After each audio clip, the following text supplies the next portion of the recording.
Hello guys, welcome to Levo. In today's grammar lesson, we're going to learn one of those most common feature forms that we use in English. You ready?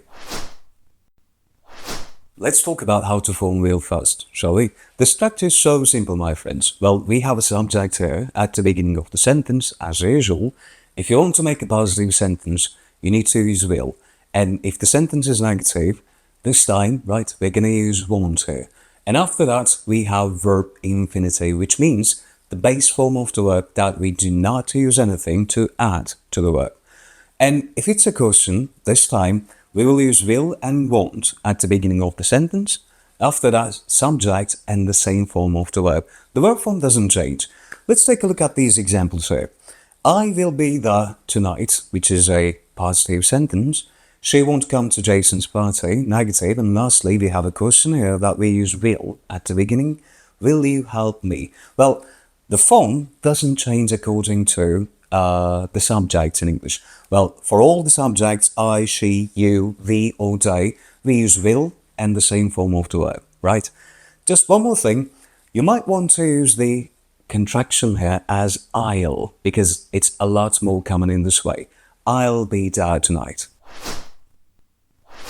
Well, now we know how to use will, and it's time to talk about why we use it. We mainly use this form for spontaneous decisions that we make at the time of speaking with no prior plans, which means we use will to talk about unplanned things, and in this way, using will might also indicate something less certain. Let's check this example. I'm in a cafe, looking at the menu, deciding what to drink. When the waiter comes, I already told her, yeah, I'll have a cup of latte, please. Well, as you see, I made my decision at that time of speaking. We also use will to talk about predictions based on something we expect to happen. But we just expect, don't forget that, there's no evidence. For an example, let's suppose that you are watching a football match with your friends and you're upset because your team is losing. And in that situation, to comfort you, your friend might say, don't worry mate, I think they'll win. But is there any evidence that they're likely to score before the match ends? No, but that's the point. We're just predicting. And number 3, promises. Well, we also use will to promise someone to do something. Let's use another scenario here. 2 people, Carol and Jake, planning to join a hiking trip. And Carol says, I'm a bit worried to be honest. What if we get lost? And Jake says, don't worry, I will stay with you the whole time, I promise. And the last one, expressing belief or hope.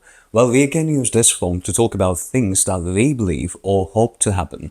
Let's imagine that you have a very important exam tomorrow that you've studied a lot, but you're still anxious about that. And as your friend, I can say, dude, you just need to relax. I'm sure you will do your best. So guys, in conclusion, we have 4 different situations that we mainly use will for. To talk about those spontaneous decisions, predictions about future, promises, and expressing belief or hope. And that's it for today. See you in the next lesson.